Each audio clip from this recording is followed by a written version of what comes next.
Hi there, Sharon Horne-Ellstrom. Welcome to day 2833 of What You Up To Now. It's a place where I document my journey over the past several years. Not going to say how many, it's been a lot.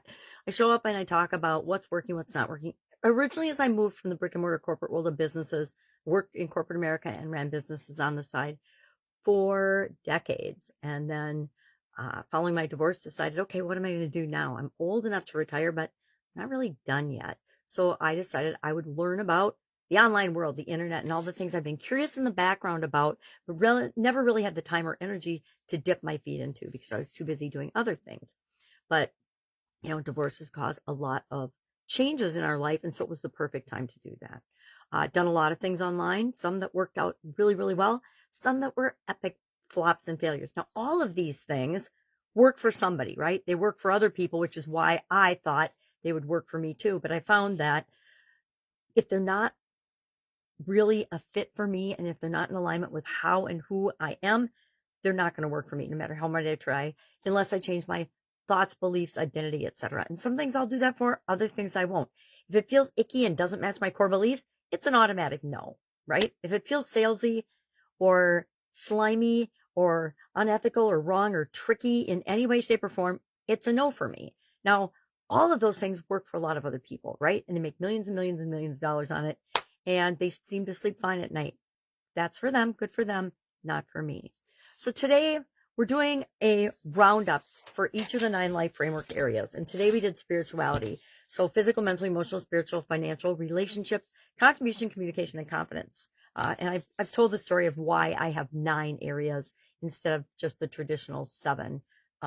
So I'm not going to repeat that, but we're looking at spirituality today. And so spirituality is a very subjective thing, right? It is defined and determined by the person. Our beliefs and our thoughts and feelings and I guess actions with respect to spirituality are different, and it's totally up to us what we do or do not want to do. I define spirituality, and you can define it any way you want, as a connection to a higher power. Maybe that higher power is God for you. Maybe it's Allah. Maybe it's universal energy. Maybe it's the universe. Whatever it is for you, that's for you to define. And then you set up your life in a way that supports that. So the roundup is about looking at and asking ourselves 4 questions at the end of the year. One is wins. We want to capture the wins that we had in the area of spirituality. And I had several. And we want to capture the lessons learned. What happened this year and I was reminded of one this morning that's been just kind of rolling around in my head and my stomach today. And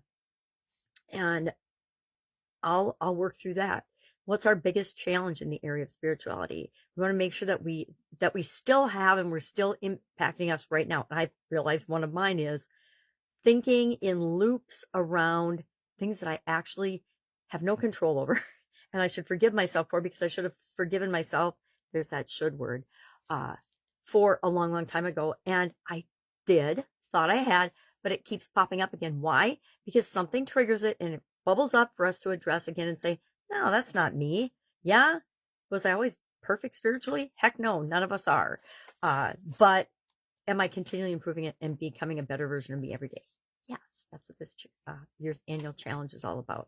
So the 4th thing we look at then is, what are 3 things in this area of the life framework, spirituality today, that I'm going to carry with me into next year? Because I want to take the good things and keep doing them.